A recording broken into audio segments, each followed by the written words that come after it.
We don't know where this is going.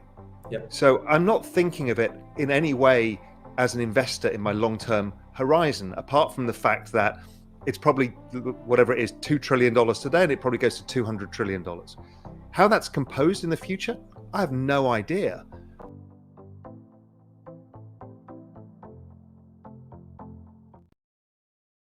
Bitcoin doesn't solve every problem.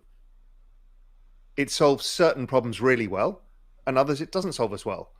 So that was really my evolution. And then as the space broadened out, you realized, okay, this is an incredibly deep, fast-moving space with so many applications that it doesn't make sense to be all on one blockchain. Different blockchains will specialize in different things. So that's basically my Bitcoin hypothesis. What I'm trying to do here is capitalize on participating in a technological revolution. Some of that is money, and that can be separated out. I can just own some Bitcoin.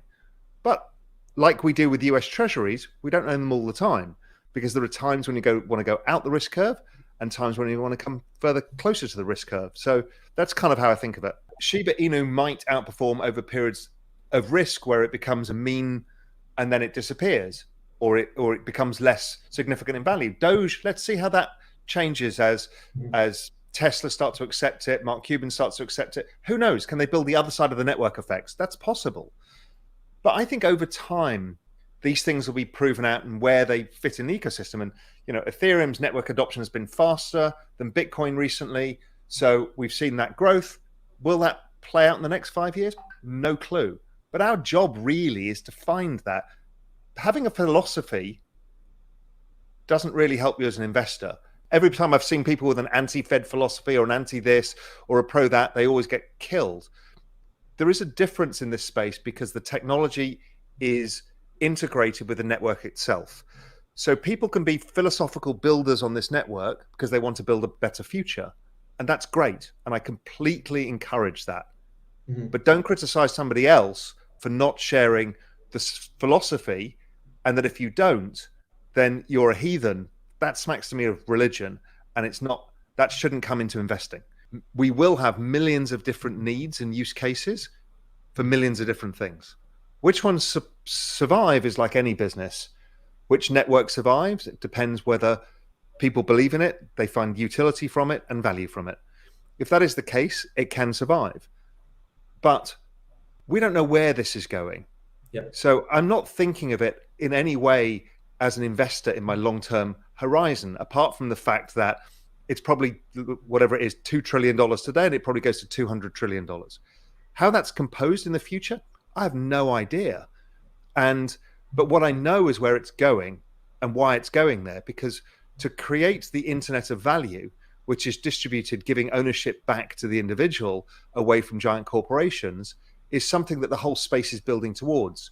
So that philosophy, everybody shares, which is interesting, versus the specific philosophies of different protocols. I think we're so used to the monopolistic tendencies of large corporations who can create moats that we forget that this is almost the opposite, and we don't know what the outcomes are, and that's half the excitement of the space, is not knowing. Now, as you said, I don't think there's any competition to Bitcoin at that moneyness layer, that base layer, that pristine collateral, because nothing else is trying to solve for that, because it's actually hard to improve. But for the other elements, once interoperability comes in, we can use Bitcoin, Ethereum, Solana, whatever we want, interoperably for different purposes. That's going to create a whole new hybrid structure of opportunities that we just don't have today, which is interesting. Yeah. Each individual network has its narratives and sub-narratives. Mm-hmm. If that narrative is attractive enough to enough people, it will grow as a network. And if it's not attractive, it won't grow as a network. So Shiba Inu is unlikely to grow as a network over time unless it has a network utility, which it currently doesn't have. So in which case, interest dies over time. So it's the same if somebody sees something as too centralized and the crowd, the hive mind of people involved in this, decide that that's not what they want. They will migrate to a chain that has more decentralization.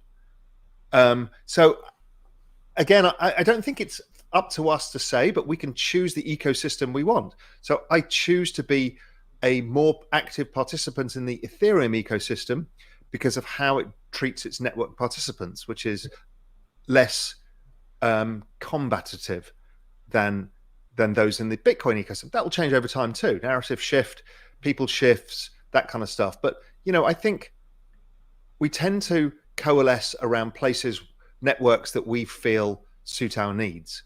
And if the market decides that decentralization, the ultimate decentralization, is the need, they will coalesce around Bitcoin. If they don't, they won't. So the macro environment is, I think, why we're seeing volatility right now is the shift of narratives. Markets don't like that shift. So the narrative was the inflation shift. The inflation shift last year, I think what happened is inflation was real and inflation destroyed marginal spending and marginal investing. And I think we've seen it in meme stocks. We've seen it across the market. We've seen it in cryptocurrencies where the marginal investor got marginalized because they didn't have enough money. So I think that was one of the features of what happened. And the bond market was pricing in some more inflation, but not a great deal. However, that narrative is shifting. All the forward-looking indicators I look at look like both growth and inflation are slow much faster than the market expects. So then they're struggling to think, how do we price growth equities? How do we price other types of equities in that shifting environment? Because we're going to have a period of time where growth is slowing and inflation is going to look high, and then inflation follows because inflation lags. So I think we're at a shift. My general view, and I've held this for a while now, is that the central banks are more likely to get away with one hike, two hikes max, before they're looking at stimulative measures again. Because I don't think the economy has got traction, and we don't know what the true traction is of the economy until maybe 2 years, 3 years after the pandemic recession has followed through. That's very typical of every recession I've ever followed, is basically there is a growth slowdown that comes fast afterwards. The market panics, starts talking about recession again. Usually that doesn't happen. There's generally more stimulus. So I think it's very supportive of crypto prices overall. I think crypto's gone through that transition phase. We saw the marginal spending, investing in crypto go down. I think now all I'm doing is speaking to large institutions about investing. So I think the ongoing investment thesis continues. And I think that the central banks will be more dovish than people expect going forwards. So we should have a longer cycle with more tailwinds than most people expect right now. Every single part of the investable universe, and crypto is part of that risk curve. Sometimes it's correlated, sometimes it's not. When you go to a macro shift, everything gets a correlation of 1. Right. And we've seen that. So it periodically correlates and periodically decouples, depending where we are on the risk curve. It tends to be really decoupled in that mid-cycle phase where growth is okay, central bank policy is loose, crypto does its own thing. But it's when people are having to bring cash back, let's say you're a hedge fund, you've now got a mandate to invest in crypto, you've got your equity position blowing up, you need to reduce risk, the risk manager taps, as volatility rises, VAR means you reduce your portfolio risk, so you're selling crypto.